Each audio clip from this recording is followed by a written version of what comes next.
and welcome to another exciting edition of Cammy's Comic Corner. I'm your host, as always, Cammy. And now on with the episode, and what a jam-packed episode this shall be, because it was a fantastic week for comics. I had so much trouble picking a pick of the week, but alas, after I accepted some bribes from some publishers, the pick of the week from DC Comics, we have Batman Incorporated number 7, written by Morrison and art by Burnham. Now, throughout this Batman Incorporated series, we've seen, Batman being hired in Argentina, in Africa, in France. How about in our own home country of the United States? We have this one taking place on an Indian reservation. We follow Man O' Bats and Raven as they patrol with whatever they can, whatever means of transportation or of weapons, to keep the reservation safe. And it's kind of like the same size of Rhode Island, only, more unemployment, more alcoholism than any other place in the States. And government doesn't want to acknowledge this or keep these statistics in the view of the public. So it's up to Man O' Bats and Raven to do what they can. And unfortunately, Raven doesn't want to be the sidekick anymore. He doesn't want to be a superhero anymore. His dad, he thinks, is doing it for the wrong reasons. Well, unfortunately, one drug bust gone wrong. Man O' Bats finds himself in the back of a cop car with the assailant, and not with the assailant, but with the alleged drug dealer, because it turns out he was caught with just mints, spearmint, mints, instead of crack like Man O' Bats thought. Well, apparently it's all a big setup by Leviathan, the group trying to take down Batman, and so Batman is on the reservation, and he needs Raven's help to free his dad, and to also recruit them for this war against Leviathan. And so it's a big old twist that the cop that took him in was actually, sent to kill Man O' Bats. And so Man O' Bats is one badass motherfucker. He is not your typical Native American. He gets shit done. And it looks like at the end both of them are in some serious trouble. But thanks to a little bit of old-fashioned, ghost armor that happens to be bulletproof, Raven survives and is able to lend enough blood to have Man O' Bats, his dad, survive as well. And they are recruited into this war against Leviathan. It was a fantastic issue because you got a different perspective of who's Batman is hiring in this issue. And then Burnham's art is just eye candy. It is complete and utter eye candy. You want to have sex with this art. It is so beautiful. But you won't, because you will get a paper cut. Now, on to the Fast Five. First up from Vertigo, we have American Vampire number 16. Now this continues on with the squad that was sent to go check out these vampires on this one remote island in World War II, and they were captured by the Japanese, and now they're not being tortured, they're being experimented on. Shrapnel with the vampire blood is being tested to see if this bomb goes off and they survive the shrapnel blast, how long does until the transformation takes place, and we see these like underground type vampires. I want to say underground because they don't really have any lights, and so they're might be mole vampires staying underground. We're not entirely sure yet, but what we do know is the squad needs Skinner Sweet's help in order to get out of there. And Skinner Sweet is even hurting because he hasn't fed in a while. These vampires can hurt him, something he's not used to. But Henry, the guy Skinner Sweet is going after, knows that Pearl's on her way, but unfortunately they need to have a pact with Skinner Sweet, and he offers his own blood, saying, listen, we can settle our feud on the outside. Right now, we need to focus on actually living to see the outside. And so while the Japanese are unfortunately can't get to the cells in time, they've been freed, and now shit's going to go down next issue. But Raphael Albuquerque's art on this is just gorgeous. He does so many cool splatter effects, so many cool just hyperactive, I want to say, art style, and it's just so beautiful to look at, page after page after page.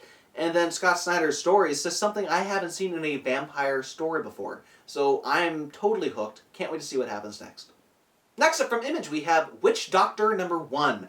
Now, this is a new Image series, and I remember seeing the preview in the back of a couple of Image books last couple months, and it didn't really hook me. I think because of the scenes taken out of context, I was just like, well, this is weird. And usually me and Magic, it's like Superman and Magic. We're not friends when it comes to Magic. But with this issue in particular, I had so much fun. It wasn't over my head at all. It was something easy to follow when it comes to Magic. We have an exorcism, possessed by the devil, and it's a job for Dr. Vincent Morrow, and he is kind of an expert in this paranormal MD field of medicine, as it were. And he explains to this boy's parents that this possession is just an infection by a baby botfly from hell. So this one kid doesn't have one, but he has a couple of baby botflies inside of him, and they need to resort to a killing jar to try to suck the demons out. But since he has too many, he can't, and so they got to do the next best thing and use a circle of protection, which he only has on this umbrella. But with enough feng shui knowledge, he's able to use the garden around this kid's home to make a circle of protection, keeping him kind of like a bubble boy. He can't leave the house, or else he'll become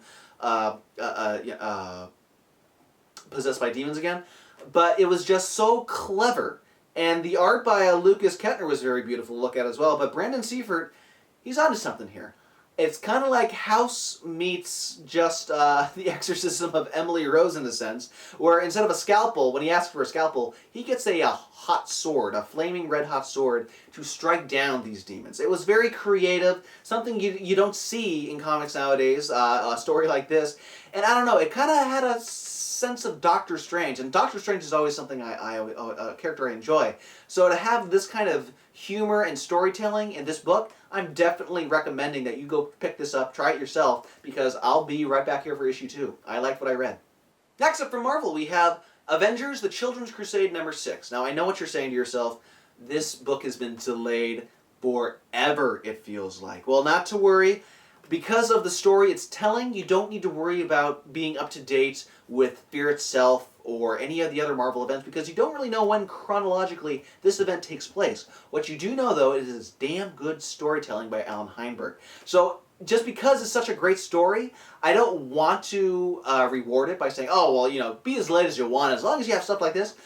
But you got to keep that into consideration. But basically, we have the Scarlet Witch returning, remembering everything, and she kind of wants to kill herself because of it, because of all this hurt, and you know, people deem her as evil with just those 3 simple words: no more mutants. A whole race was almost practically extinct because of it.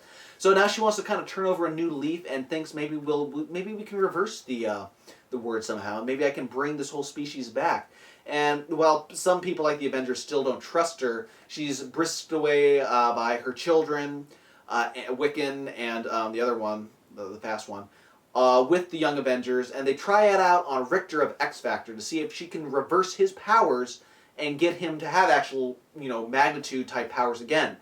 And it works. So 1 down, only 99 million to go, but it's a start, right? I mean, if she can do this, then maybe the mutants can actually thrive again as a population. But Jim Cheung's artwork in this, I always like his work because it's detailed and it has that slight anime influence in it. It's not completely 100%. It's not even 80%. It's maybe, you see 60% of an anime influence and the rest, you know, usual regular comic books, Jim Lee style, whatever.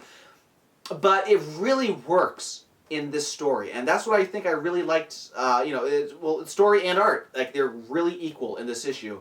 And yeah, only 3 issues left. I'll definitely see what happens next. Next up from Vertigo, we have Scalped #50. Now this is a landmark issue.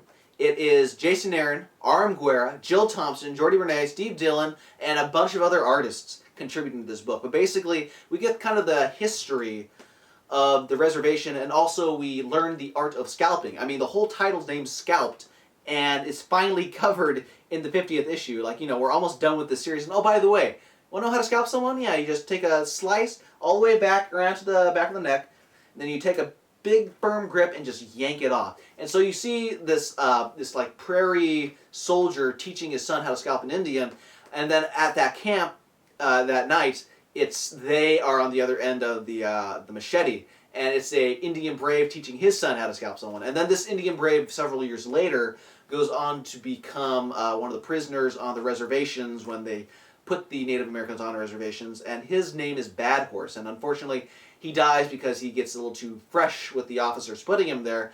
But he gets a glimpse of the future, and with the glimpse of the future, we see all these different art styles.